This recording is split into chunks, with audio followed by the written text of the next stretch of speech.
barrel look in the background. Pardon me, we are rolling, Jack, so Okay. And I'll look at you. Yeah, just look at me. I'm going to start this out basically background. Where did you grow up? I grew up, I was born in the Hinsdale Sanitarium, which became a hospital. Along the way, we moved to Lake Forest, a suburb of Chicago. Went to University of Illinois, down in Champaign-Urbana, and came up to Chicago and did a degree in ministry, and also got a degree in social work. Who shaped your values early on in life to kind of put you on this road? In terms of this particular effort, certainly my mother, and certainly my dad. Along the way, my dad he's going in for surgery, and I was driving him to the hospital for an appointment ahead of time. He says, I might not come out of this, but I want you to know one thing. Every day that I've married to your mom, I've loved her every day. And that was his gift to me and my brothers. But, there are other people that did a lot. Reverend Ray Day was a Presbyterian minister who ran a settlement house in Chicago. And when I was in college, I ended up working there for a couple months. And then I went back a second year, and he really got me into ministry, both in terms of doing social work and ministry. And it was at that point that I decided to go into ministry, and got to McCormick Theological Seminary, and they had a program where you could do both programs, and he was certainly influential for me. I mean, without Ray Day, I probably would not be in this position. But there are a number of bosses along the way that helped me in so particular kinds of ways, and I think most of my bosses really helped me. I think it's really a plethora of experiences. I mean, through high school, through college, graduate school, early on in life, I got into community organizing. Actually studied a week with Saul Alinsky when he was alive. Did a lot of community organizing. Got into housing. Got into mortgage banking. Became a mortgage banker for 4 years before I started the night ministry. And it was the night ministry was an organization put together by 18 churches, Protestant, Catholic, Jewish churches in the Lincoln Park Lakeview area of Chicago.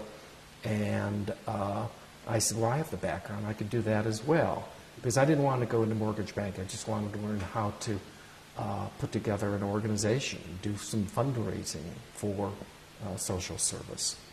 Did those first 2 summers that you spent working in the settlement house, how did that kind of open your eyes to the need and the challenges that were out there on the streets of a city like Chicago? Well, one, it was an adventure for me to be in the city. Mostly growing up in the suburbs, would come in the city as a high school student, but to be in the city was influential. To work in an organization that Ray Day was leading, who really enjoyed having college kids come, who enjoyed the kids in the community in terms of the programs. That first year, we did basketball, which I don't know anything about, but we put together a basketball tournament in the community, and the people really enjoyed that. At that particular time, we lived in public housing, and so we got to know people in the community. They appreciated us as well, and I think it was, just meeting folks, enjoying that they have the same kind of visions that other people have, and they just want to strive ahead. They enjoy their relationships. They enjoy the relationship that I had with folks along the way, and certainly I saw a lot of poverty. We tried to address some of that along the way, but I just really enjoyed meeting folks, the kids, the adults, people in the community, And I enjoyed it. What can I say? Well, I get the strong sense that, as Roger repositions there a little bit, okay. I get the strong sense that you saw them and you see them as people first, not just people with problems. You don't see the problems or the problem first. Is that accurate? No, I think it's accurate. I mean, they're people, and you sort of enjoy what's different about me, what's different about another person, is that in many senses they have the same visions as we do. You know, they like security, they like to have safety, they'd like to have more money so that they can buy a better house or a car, go on vacations, whatever, whether they're poor or not. They like to reach out to different folks. And so there's a sense in which, I think people do, regardless of where they come from, whether it's racial, religious, heterosexual, homosexual, whatever, they have the same kind of dreams. And I think my mom really fostered that. I was the youngest son, and my older brothers would say, well, you're the youngest, you should do the dishes. Well, so I always do the dishes, but my mom would be there. And so we get into social commentaries in terms of what our my other brothers would do.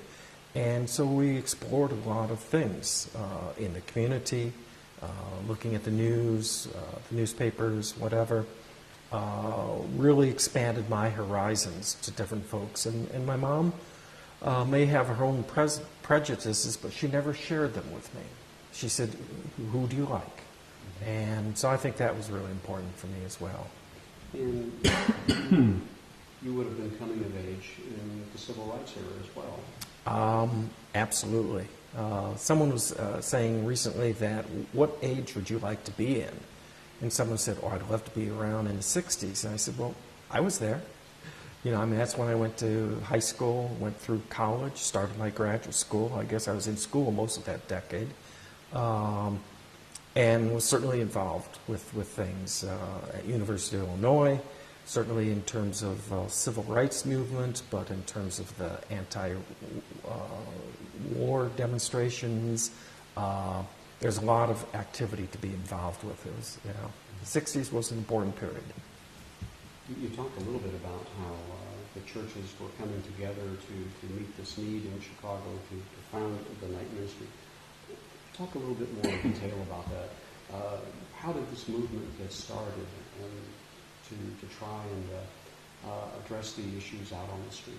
In terms of the night ministry? Mm-hmm. Yes, that's right. Yeah, I was actually a member of one of the churches that brought it together at that time, and a member of another church was working in some of the bars late at night, saving money. She was going to do a nurse midwife, and she went to her pastor and said, there's a lot of people out at night who certainly are entertaining themselves, but there's a lot of people who also have a lot of distress. Some may be even suicidal. And how can the church reach out to those people in terms of providing some kind of social service?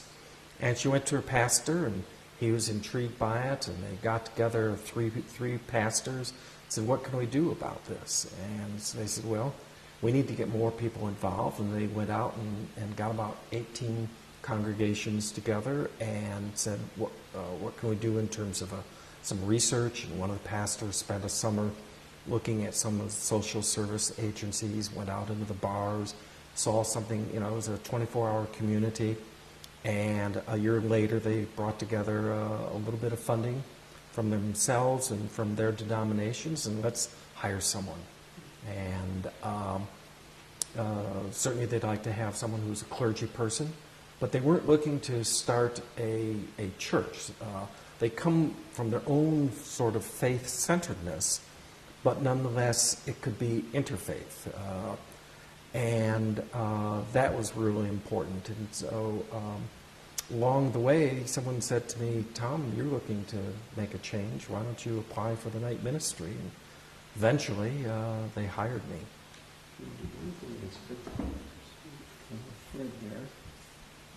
Okay. I don't think that's a big deal, but it's just saw it. I'm going to get that sucker. So, this is what, 1976 there, Don? 1976. We started, my first day of work was July 16th of 1976, so we're right on target with that. How did it start? What did you do? They asked me to go out and see what's happening. They did not tell me exactly what to do. They expected me to go out 5 nights a week, basically Monday through Friday, late at night, and see what's happening. They did not did not want me to be another church or anything. They wanted to talk to folks, get involved with them, develop relationships with them, in terms of helping them with their own kind of issues. And they said that I should take some, go down to do a clinical pastoral education program at one of the hospitals, and I did it at University of Chicago. So that first half year, I worked half-time as a CP student, and then worked half-time on the street. We met every month in terms of how am I doing, did I meet new people, what are the issues out there, who am I counseling. And they also said if there's a group of folks, certain identity, who are they, what are their issues, what are concerns that they have, come back and tell us about that, and maybe we can do something for them as well. And at first, I was just trying to get to know what the street was doing, and it took me a long period of time. I mean, I'd go out at night, I'd meet folks, and occasionally I might run into problems and whatnot. But along the way, they said, dress in any way that you want. And so, from my tradition, we do not dress as a clergy person. It's not part of my religion. But along the way, some of the bartenders said, you need to announce that you're out here. You need to put up a marker some way and say that you are a minister that people can talk to in terms of particular issues. And they said, if you can't buy it, we'll loan you the money so you can get a shirt, a clergy shirt. I said, I can handle that. And so I got a clergy shirt and went out at night. And even though I'd met a lot of folks and told them what I'm doing in terms of the night ministry, they said, oh, you're on duty. I said, yes, I've been on duty, and I actually get paid to do this. And they said, oh, well, then I can talk to you about my issues. And so at that point, things sort of turned around for me. And at first, everyone would say, what's a minister doing in a bar? Because mostly when I was out, I'd go into a lot of bars. And people say, oh, he's begging for money, or he's wanting to preach to us, or maybe I can, get married over the night and to this young woman over here, and they'd play a lot of jokes on me. And that always happened, and you get over that, and you get into conversations with folks, and you really get into what are the relationships and what are the issues, and so that's a lot of I did, that first year in particular. Well, what issues really spoke to you from what you saw out there on the ground, so to speak? Say that again. What were the issues that presented themselves? Who needed help, and who needed counseling, needed to be put in touch with someone who could give them more help? Yeah, I mean, the people I'd run into all had their own particular problems. I mean, some people may be dealing with alcohol or drugs. It may be a relationship problem. It may be they're getting divorced, issues of dealing with their own kids. A lot of people said you need to relate to folks in terms of their own kids. But I think there were a couple things that really struck me along the way, and one is the sense of loneliness. And I think I may have talked about that before. And Mother Teresa was in Cincinnati in 1977, and they had an article that said, what's worse than the hunger that she has done, or in terms of medical things, what she has done, what's more difficult, which is more of a poverty, is loneliness. And I thought about that a long period of time, and she was really pointing to the United States and the Western world in terms of what do you do? I mean, you can get all the resources you want, but what does it do for someone who's lonely? And I looked at folks and said, there is a loneliness kind of thing, and there's a couple times of the year, particularly someone who's lonely, is one is their birthday, and no one's celebrating in some kind of way. And it's also around Christmas, whether they're Christian or not. There's that celebration in the community. Everyone is happy except me. And you could go into a party, you can go into whatever, and if you're lonely, it doesn't matter how much celebrating is going outside, what's happening to you internally. And that loneliness can really be, it certainly is a drag on an individual, but it really gets them into the depth of who they are. And it may lead to drugs as a way of covering up the loneliness. It may get into sexual dysfunction or abusing folks in some kind of way. And it's sort of covering up loneliness. And if you can develop relationships that are sincere, you can maybe address some of that. And that certainly was one of the things that struck me early on. Along the way, I saw that there were kids on the street also. I saw that there were high school kids, teenagers on the streets. And I'm talking about, not at 10 o'clock, but at midnight or 2 o'clock or 4 o'clock in the morning, I see kids. And at first, I wasn't sure how to meet them. And finally, I said, just say hi. And I met them. And some of the kids were involved in sex trade. And I said, I'm not interested in that, but I'd like to get a cup of coffee. You want to get something? Let's have a meal together. And they said, yeah, I could do that. And so I buy them a meal, and we get into a conversation. And, they may not talk about what they're doing, but, where are these kids who are out there on the street? And they said, well, some of the kids go to a juice joint, where there's no alcohol. And I went to one of those juice joints, and it was a place that would stay open till 3 o'clock in the morning. And, or maybe it was 6 o'clock. It was late at night. And I said, why are these kids here? They should be at home. Well, these are kids who didn't have any place to go. And one juice joint I was going to that actually was closed down because the guy who was running it was getting the kids involved in pornography or into prostitution. And but I got to know some of the kids. And one of the kids sat me down and said, let me just tell you my life story. And he did, from the time he was like 5 years old until he became homeless as a teenager. And at the end of the conversation, he said, we need your help. We want your help. You need to reach out to us. And at the same time, there also was a 15-year-old on the street in the newspapers of Chicago. 15-year-old who ran away from home and was picked up by someone who was murdered and really slaughtered. It was awful. And policemen involved said, the only people looking for runaways are people who want to abuse them, pimps and pedophiles. And I said, well, I'm looking for them as well. And then I looked around and saw that there's only a few folks who are looking to help them, but there are a lot of people who want to abuse them, and we need to reach out to them. And so, certainly I went to my board of directors and said, we need to do something about that.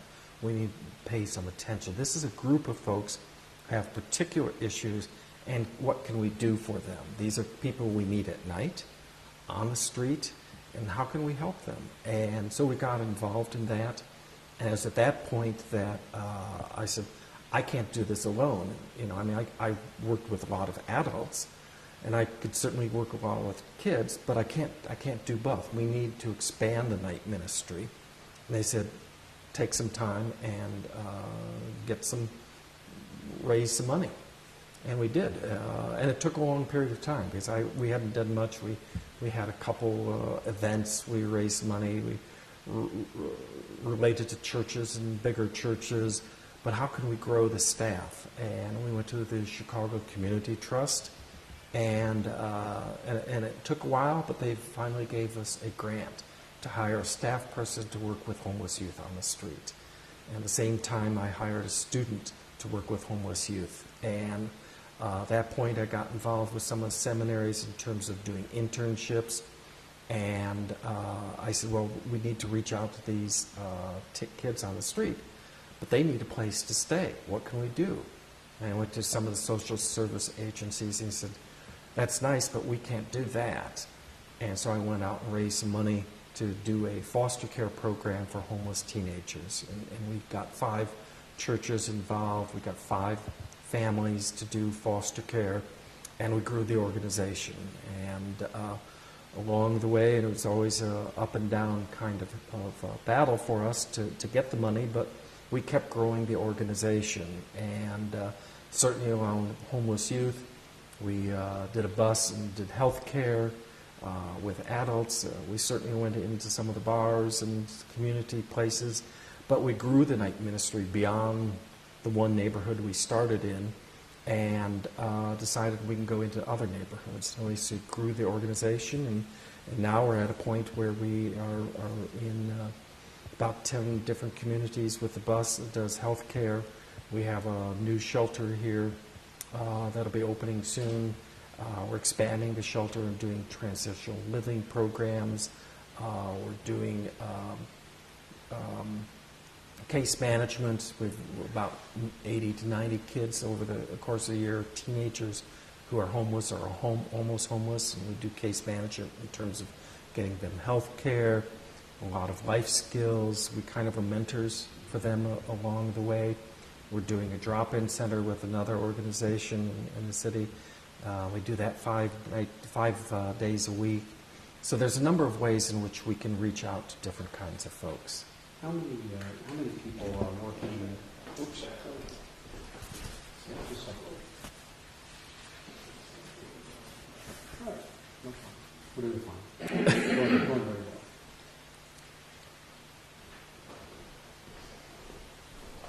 Sorry. Still rolling. Still rolling? Okay. When did the first shelter program open? We first started our shelter through a foster care system. That was in 1987. When we got some money to do the first shelter, we did that in 1992, and we closed down the foster care program. But now we are taking in 16 kids along the way. We've probably sheltered 2,500 kids along the way, and so that shelter from 1992 to the present is about 14 years old, and we're starting this new shelter very soon, and we'll do a transitional living program as well, adding 8 beds. When a young person comes here,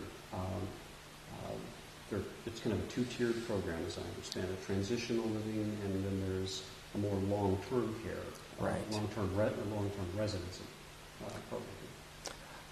The kids who come here, one of the things that we want to do is to get a kid off the street. We don't want a lot of prerequisites to get them in. If we have a bed open, let's take a kid who's between the ages of 14 and 21, and they're homeless.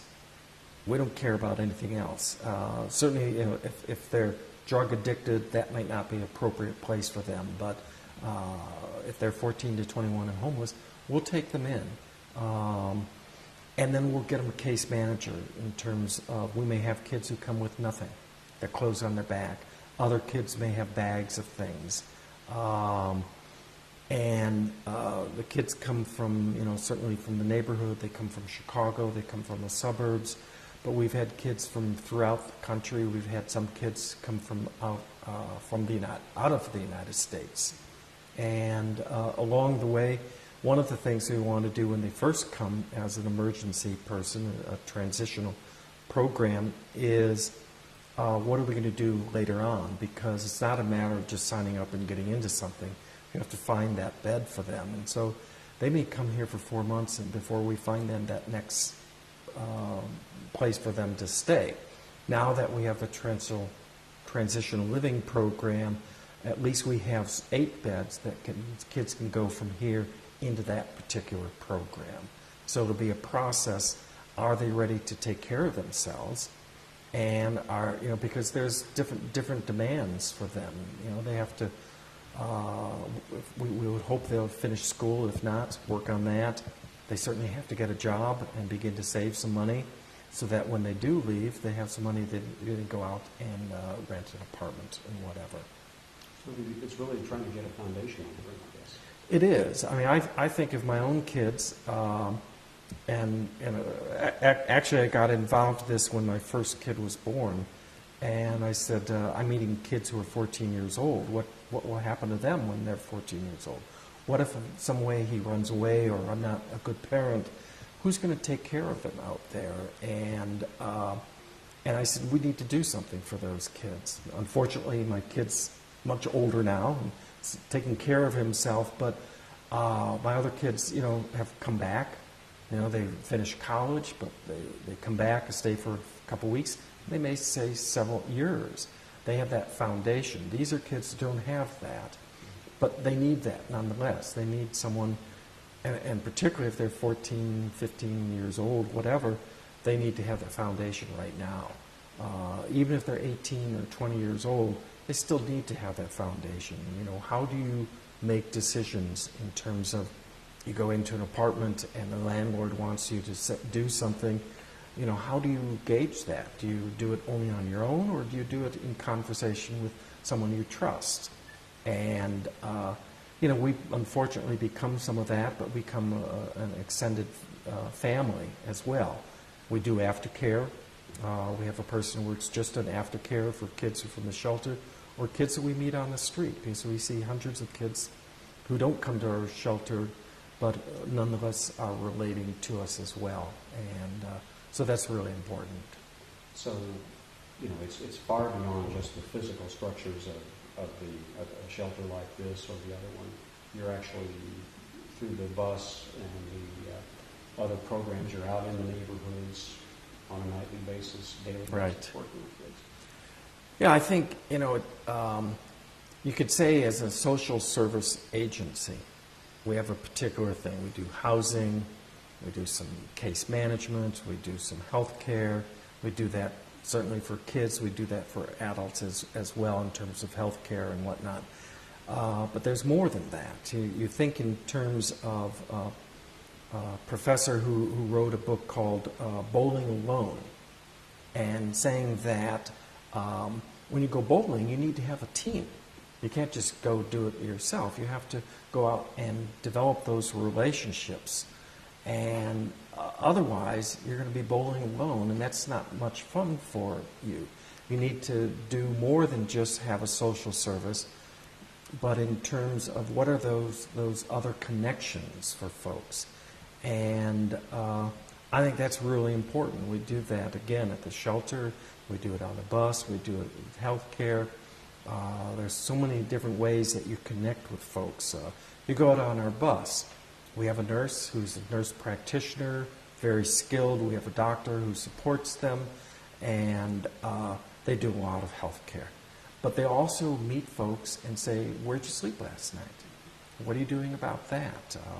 Or if you have the flu, how do you take care of yourself when you're out on the street? And it's not just taking care of the illness, but what's happening for you as an individual. And so the nurse is there, but we also have counselors who meet folks. We do a lot of HIV testing for folks. We do a lot of education around HIV and AIDS, certainly other kinds of diseases as well. But we get in terms of other programs. We can meet you at night and provide something, but what are you going to do tomorrow? Can we connect them with that? Can we get them involved in a health care thing, not just the bus that comes out 2 nights a week, but on a regular basis. You look at the bus that goes out, and recently people have been saying in the news media that emergency rooms are getting overcrowded, and even if you have money, you may not get the proper attention because people are going because they don't have insurance. They may go over there for prevention rather than emergency. And that kind of takes away from the emergency atmosphere, but people are there. We can do that at our bus. We can do some of that prevention. If they have an emergency, we can get them into the hospital very quickly. Otherwise, we can take care of them. We do a lot in terms of long-term health care for folks as well. And so our staff really focuses in on that.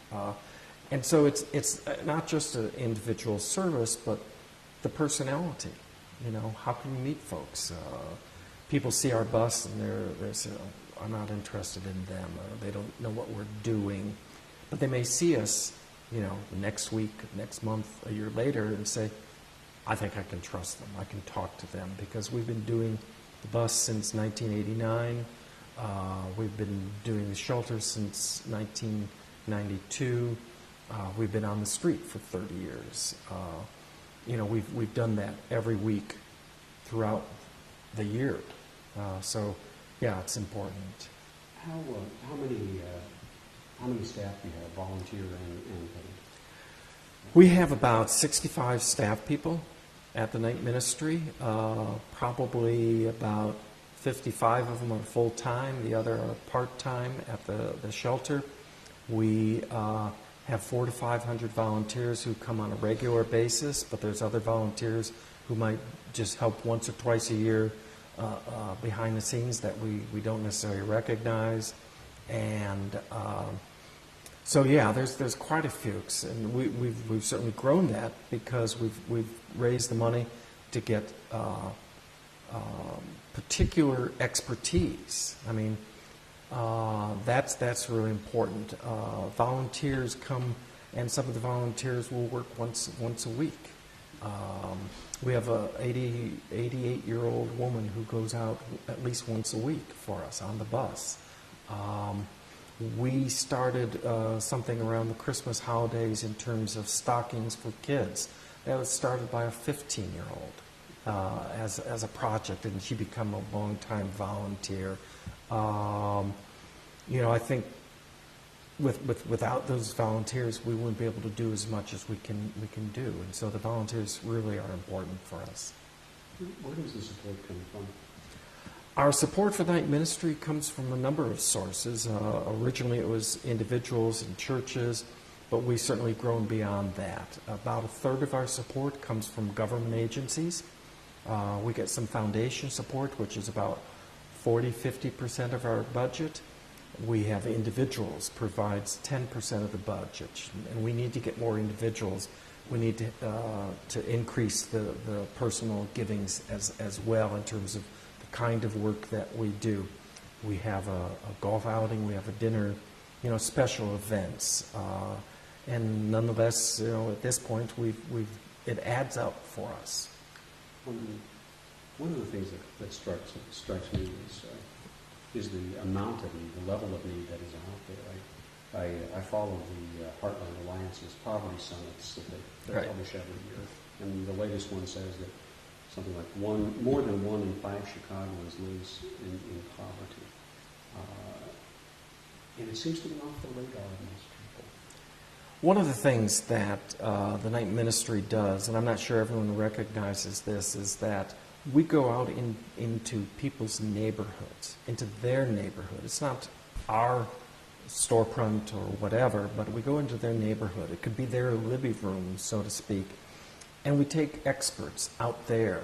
We don't have people coming in to see the experts at our shop. We take the experts out there, whether it's counselors, whether we do case management.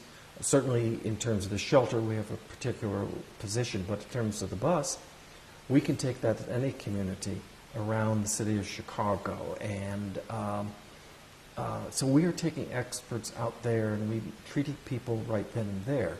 It's not setting up an appointment and say you come in a certain time. We'll do it right then and there. And I think that's really important. And I think that's just another way of meeting folks, and it's meeting people maybe at the bottom line of the community. And we see them and help as many of them as we can. When this started some 30-odd years back, was there any idea in your mind that it could ever grow to anything quite like this? Not really, but nonetheless, I really enjoyed being on the street. And I really enjoyed meeting folks. In some ways, I'd like to be back on the street rather than running the organization. But and I did the street. I was the only staff person for 10 years. Somewhere along the line, I need to move on and get off the street. But someone said, you're not done with the night ministry, and you can get the other people involved in it. And you talk about it very well. At least that's what they thought, and that's really important. And if you can stay at it, because you know the street, you've met folks, you've been involved in all kinds of situations, but can you get other people involved? Not just hire them, because people would like to do that, but can you raise the money? Can you develop an organization? And Night Ministry Board said, if you have a group of folks, maybe we can get other people involved. And I think, we've done that, in terms of homeless youth, in terms of health care, other kinds of things. We've grown it. So we've gotten the seminaries involved. We've got schools of social work involved. We've gotten people, whether they're from churches or non-churches, involved because they have the same mission, which is to create relationships with people who meet at night and to help them meet their own needs. And so I think that's really important for us. What do you see as the next challenge or the next hurdle you want to try to clear? We all love world peace and those kinds of things. And there's a sense in which, at least you do whatever you can. In terms of the night ministry, I think, again, we need to certainly continue support. We need annual support. It's getting more difficult for us on the government level. You go to foundations, they change their rules every year. We need more individual support, individuals who can help us out with that as well, just to keep us moving ahead. That's really key. But there are other things. One of our sort of dreams is to develop a training institute for doing street outreach with folks, develop a curriculum in terms of folks. How do you go out and say, first thing you have to do is be present, get to meet folks, get to know the community, not just the folks that you enjoy, but you need to meet the different parts of the community, some of the power brokers that sort of make up that community. And there's other kinds of things that you can do. Again, developing a curriculum to get more people involved. Some people come up and say, you've been doing this for 30 years, and boy, I admire you. Well, I don't know if they should admire me or not. I've enjoyed this. It's really been theologically important for me. It's good for all the people who've been part of it. And if we can do that in more kinds of ways, I think that's a big step for us as well.